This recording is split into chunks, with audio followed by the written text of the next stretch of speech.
Hey guys, here in a nutshell with me, Ina, merong big development dito sa status ng Bill C-12. Ito po yung panukalang batas which right now, naipasa na sa Senado. Just awaiting yung tinatawag na royal assent. Yun na lang yung parang final stage para maging isang ganap na itong batas. Okay, yung BC-12, yan yung madalas natin pag-usapan dito na kung saan once it is officially a law, gives the government powers to mass cancel immigration programs, immigration documents. Okay. So now na ito na lang no, royal assent na lang ang hinihintay.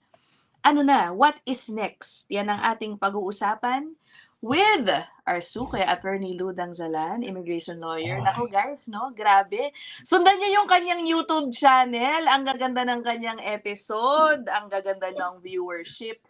Talagang ibang level kapag ano, no? Mga abogado ang nagsasalita. Yan. Char. Okay. Asa na ba tayo? Attorney Luz, email will be, there you go, down there if you want to book a consult with him. All right, let's talk about Bill C-12. Ito na, it's essentially passed, no? It's just a matter of time, basically, bago maging in effect na ito. What now, Attorney Lou?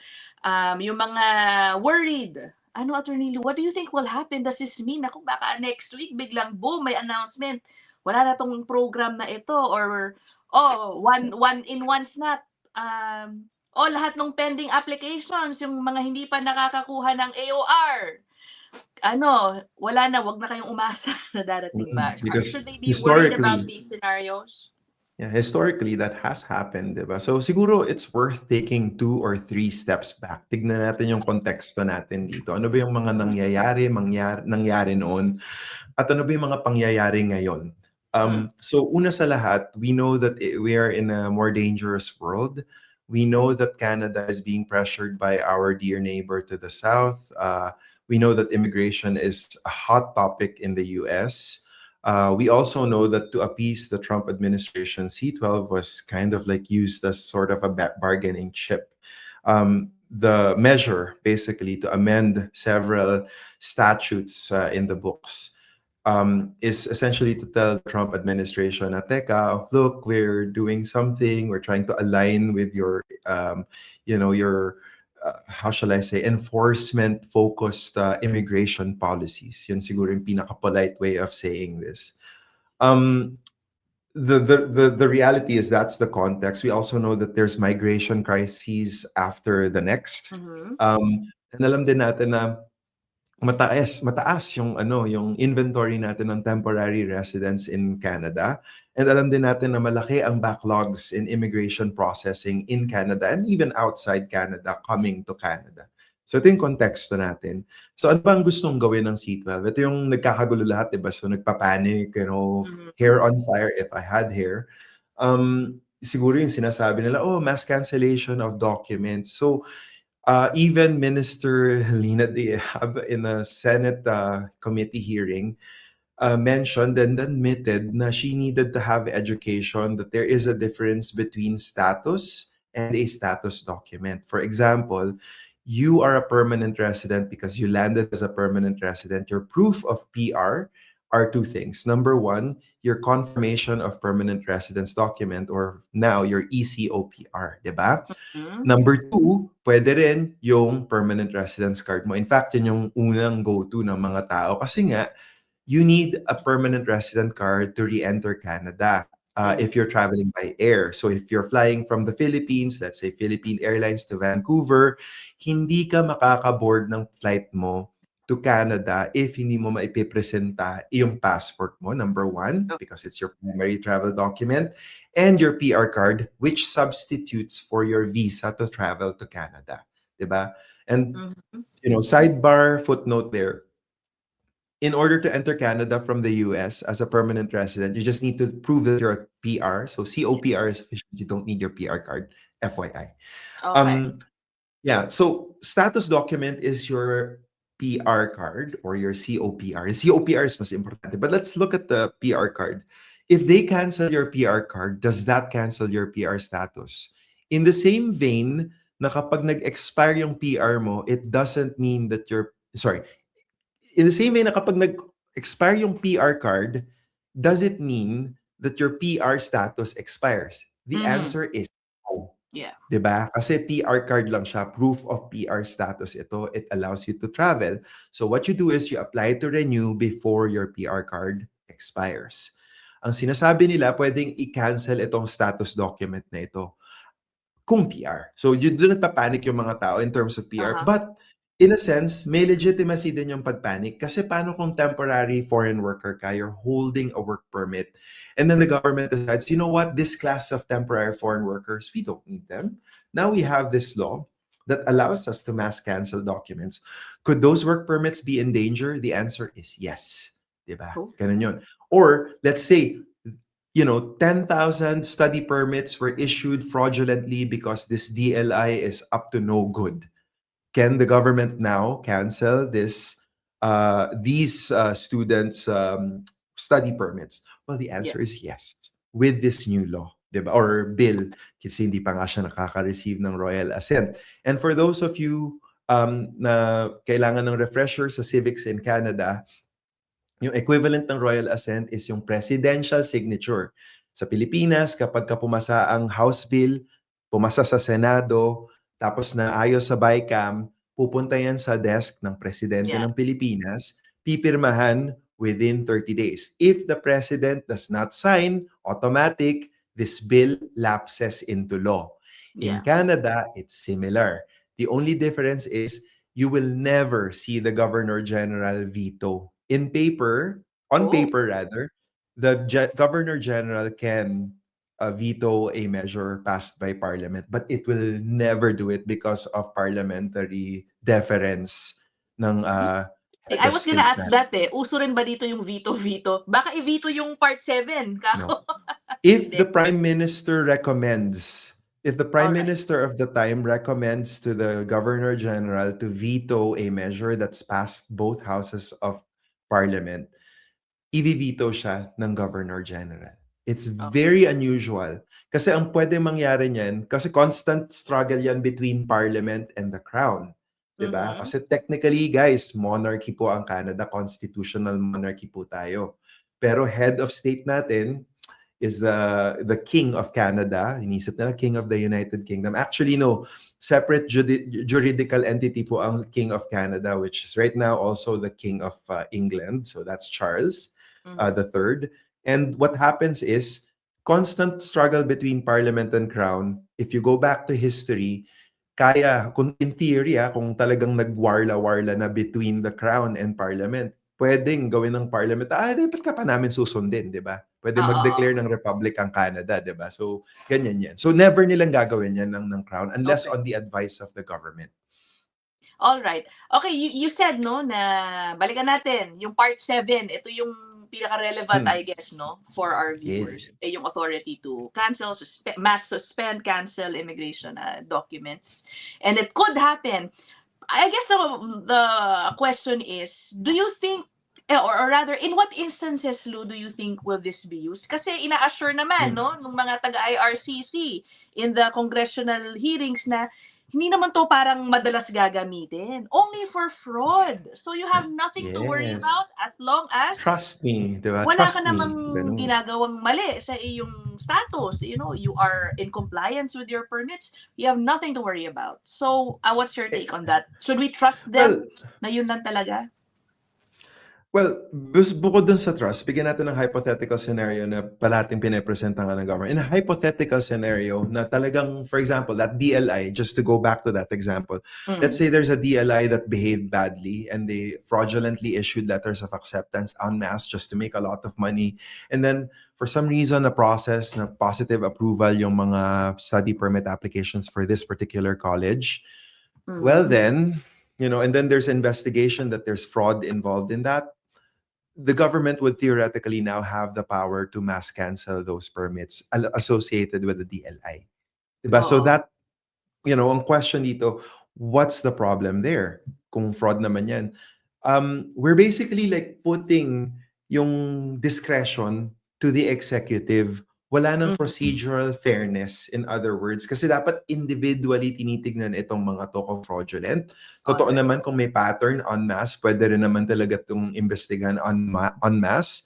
Pero kasi meron tayo as a parliamentary democracy that is a country of a rule of law for Mhm. now, we have rules and procedures. Does it mean na mabagal ang mga galaw ng mga kapagayan pagdating sa administration, sa governance? To quote the French President Emmanuel Macron, for sure.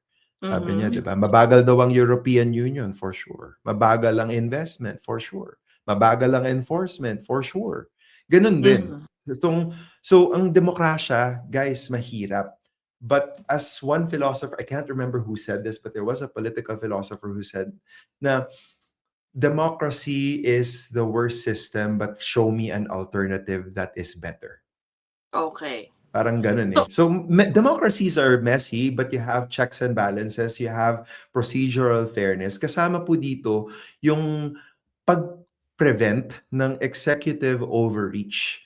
What yeah. this bill does is it gives, to quote Mark Hothy, it gives the Minister of Immigration, the Minister of Public Safety, godlike powers when it comes to the administration of immigration Oo. and refugee law. Oo. To put So, it plainly, I think one of your concerns, Lou, is kumbaga generalize na yung isang category.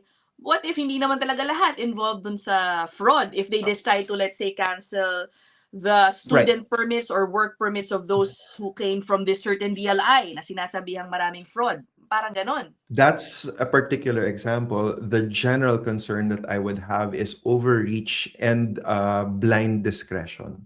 So, Alright. ang sinasabi parati ng liberals dito, trust us, we won't use it. We'll only use it at the right time. Let's assume that they mean that. What Okay. if we end up with, and I'm not saying the other parties are bad, but what if we end up with a very bad government and they have that power? Diba? Right. As a citizen of a democracy that is rights-focused, gusto nyo Mhm. ba yan? Oo. Diba? So, yun yung tanong. This is why there's so much opposition from the Canadian Bar Association, from the Canadian Association of Refugee Lawyers, the Canadian Immigration Lawyers Association, the Canadian Civil Liberties Association. They've all made submissions to the Senate, to the House, saying that there's a lot of problem here that breaches fundamentally four things. Number one, Section 7 of the Charter of Rights and Freedoms. Constitution po. Una sa lahat, right to the principal breach of principal fundament PFJ, breach of principles of fundamental justice, PFJ. Pangalawa, Section 8, rights against search and seizure, na warrantless, na walang court order, for example. So, sa Pilipinas, ganun din, di ba? In order to do a search, for example, you have to have a court-issued warrant. Number 3, Section 15, which is the right against discrimination, di ba? Right. Number 4, procedural fairness that is embedded as administrative fairness. So parang ang daming problema dito, but we know that it's now passed. So what's going to happen now? So they have those powers. You Yeah. can be assured that the lawyers groups across the country will be challenging this as we get it will be challenged. Una sa lahat, hindi lang naman tayong kaming mga immigration lawyers na magcha-challenge nito. You can expect a lot of refugee lawyers and criminal lawyers. They will be making Section 7 and Section 8 challenges dito. Aakyat to sa Supreme Court. So this will be an interesting battle at the Supreme Court. Oo nga. Okay, alam mo, before I go to my next question, I can't help, naalala ko tuloy dahil sa discussion na to, just last week, right, a prominent immigration lawyer released data, hindi ko alam kung saan actually niya na-source to, about the DLIs, yung mga learning institutions, which have the highest rate of students na nag-apply for asylum. May kinalaman kaya ito? Parang ano yung timing, sakto naman ito. For example, ito yun, I think you're talking, si Steven Mearns. Yeah, I know him. Si Steven, he's a nice guy. He just does regular ATIP requests and just releases the information. So I don't think there's a timing issue here. All right. But yeah, it's an interesting timing, I guess, if you want to put it that way. But Oo. it's not the only thing that's on the chopping block, by the way, Ina, Oo. when it Yan, comes to actually, yun yung C12. next question ko, no? Wait, sige. Pero Mhm. interesting nga, guys, ha? Hanapin nyo tong post ni Steven Miranda Is. because many of these Steven is schools, great. oo, maraming mga Pilipino dito sa mga top schools kung saan marami palang eventually file ng asylum, no? Asylum claim. Anyway, next Sorry, question ko. Maliban dun sa mga potentially fraudulent study permits na sinasabi ng IRC na maaaring maapektuhan Mhm. dito, how about work Mhm. permit holders? Yan. How do you see this affecting them? If so, meron bang certain category of work permit holders that could be more vulnerable to being canceled en masse? If like the minister determines that a particular class of work permits are being abused, for example, na-realize nila may isang large employer na fraudulent yung kanilang LMIA exemption process or yung kanilang LMIA application process, so the LMIAs could be canceled. Consequently, including kasama dyan in the wake of it would be the work permits. Logically, it flows from there. So ito yung possible situation dito. And I'm sure unahan ko na yung mga nasa comment section na hindi naman kasi karapatan ang pagtatrabaho sa Canada. Totoo naman, tama. Oo, temporary Pero lang naman yan kaya pwede silang alisin agad-agad gano'n, eh, oo. agree. Kaya unahan na natin sila. Sasabihin ko rin sa inyo as a response and politely, meron po tayong procedural fairness, meron po tayong rule of law principles na sinusunod sa Canada. Kung ayaw nyo po niyan, wag po tayo sa isang democratic country tumira. Pwede ba? Yun lang. Oo. Unahan ko na kayo. Medyo magtataray lang ako. Kasi Oo. nakakainis kasi yung mga ganong comments na parang, oh, hindi yung nakarapatan. Tama naman. Agreed. Pero kasi kung ayaw nyo ring respetuhin yung mga principles, ng mga right-centered principles na we hold dear in Canada, then I don't think you're in the right country. I'm so sorry. Oo. Yeah. Even temporary residents have rights here Correct. in Canada. Especially yung mga migrant workers, yung mga TFW, they have rights. Eh guys, kahit nga yung mga, sa totoo lo, yung mga out of status, meron pa rin silang karapatan, diba? Correct. Yung mga to protect them against abusive employers, Mhm. meron pa rin. So yun yung sinasabi dito. No? Pero interesting Pero yung may- na-raise mo kanina na point. Ay, sorry, go ahead, Lou. No, I was gonna point out like another program, for example, na Okay. gusto ko ipakita sample as ano bang pwedeng gawin ng minister with this? Or is it related to your next question? So pwede natin No, ipasok yung doon. sinasabi mo, so pwede yung mass cancellation would be parang per employer. If it so happens na matuklasan na It itong could be. employer, ay, ang dami mo ng Godlike. kaso na mga inaabuso mo, ha? Ang dami Godlike mong reklamo. powers. Godlike Oo. powers. No due process, no procedural fairness. Welcome to Iran. Uy, grabe. Baka sabihin itong malaking employer na to, ang dami ng reklamo ng mga empleyado nito na inaabuso sila. Could that be a reason? Dahil dyan, yung mga lamia mo na nabigay namin sa'yo, i-cancel Cancel. kaya muna natin. Pwede ba yun? Work permits, cancel. Oo. In theory, they're putting the discretion to the minister. Again, godlike powers in the words of Okay. Mark Holthe. Not my coining. Pero tama siya. Ganun katindi yung discretion na binibigay sa ating ehekutibo. So ang tanong ko ngayon sa inyo, ready na ba kayo for, I wouldn't call it authoritarian mode, pero it's papunta tayo dun sa direction na yon with this particular spectrum. But don't worry, they won't use it daw, sabi. Only in extreme cases. You're assuming that you're there forever. There's a problem in Ito that na, logic. unahan ko na. Baka sabihin nila sa'yo, Lou, kung naman, Lou, masyado mong ina-assume na masama yung IRCC that they will abuse such authority. Give them a chance. Yung ganyan. Anong sasagot mo? Oo. May chance naman silang gamitin yung existing frameworks. Ba't hindi nila i-maximize yung existing frameworks for enforcement? Alam naman natin, ilang beses na natin pinag-uusapan dito na kulang sila sa enforcement. As Filipinos, I will remind you na, teka, sa Pilipinas, di ba kadalasan ang batas ang ganda pero walang sumusunod kasi kulang sa enforcement. Alam natin na kapag hindi ka sumunod, hindi naman sigurado na pupunta sa iyo ang pulis at palakasan lang yan. So ang question dito, yung rule of law natin is only strengthened if there's follow-through enforcement. Ginagawa ba ng IRCC? Nire-resource ba ito properly ng Parliament by giving the proper budget for enforcement? Only recently have they started to do that. Tapos, hindi pa nga nila na ma-maximize yan. Babalik sila sa parliament. Sasabihin, pengi nga po ng additional powers. Tapos titignan mo, ginamit nyo na ba lahat? Hindi pa. Pero binigay nila, di ba? Kasi nga, yun eh. Ay, okay, sige. Abangan natin to. But were you gonna mention another category na baka pwede pa Yes. Look at this. I'm sharing my screen right now. So this is fun. Sige. Ay, ano ba yan? Hold on, guys. Teka. Remove ito. And then, yan. Okay. What is this? What are we looking at? So this is the immigration levels plan, di ba? Permanent residence. Tignan yung mabuti to. Ano bang itsura dito? Di ba? Nandito ba ang ano yun? Startup visa. Number 6. Number 6, startup visa. Federal business. Ito yung allocation for 2026. Target, 500. Startup visa, 500. Diba? Kita nyo yan. So, tandaan nyo yan number 500. Tignan natin to ngayon. IRCC processing times.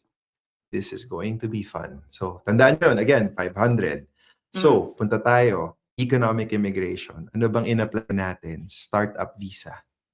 Have you applied already? Let's assume that we applied in 2023 January. Processing times. As of January 1, 2026, the startup visa program is paused. So, paused sila sa intake. If you have valid 2025 commitment certificate, you must apply, blah, blah, blah, blah. Estimated time left, more than 10 years. About 11,500 people ahead of you. So, Ina, what is 11,500? Math is not my forte, but sometimes, it is fun to do math. Divided by 500. So we're looking at a 23-year, assuming na yung 500 na sinasabi ko kanina, lahat for startup visa. Pero hindi lahat for startup visa. Diba? So assuming it's all for startup visa, let's be generous. Yung 500 na yan, it will take 23 years for the SUV to be processed completely. So, balik tayo. 2012, 2011, when the government canceled the Federal Skilled Worker Program because sabi, oy guys, tagal nyo naghihintay dyan sa pila. 6 years pa yung processing. So, you know what?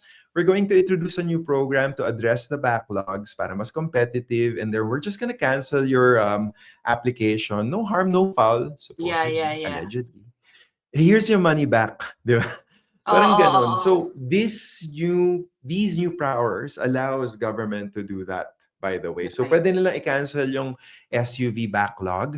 Pwede nilang i-cancel yung mga whatever backlogs left in yung HNC sa caregivers. Yan, yung dalawang matataas. You nailed it. Doon ako papunta. Sa caregivers, tsaka sa HNC. And ano bang stake natin dito as Filipinos? Alam naman natin sobrang leverage ng Filipinos in Canada with the caregiver program. Alam naman natin na hindi naman tayo mataas ang subscription rate sa refugee, wouldn't call it a pathway, refugee options or asylum options for Filipinos is very rare. It does happen, very narrow circumstances. But most Filipinos who have no more options that they would usually go for humanitarian.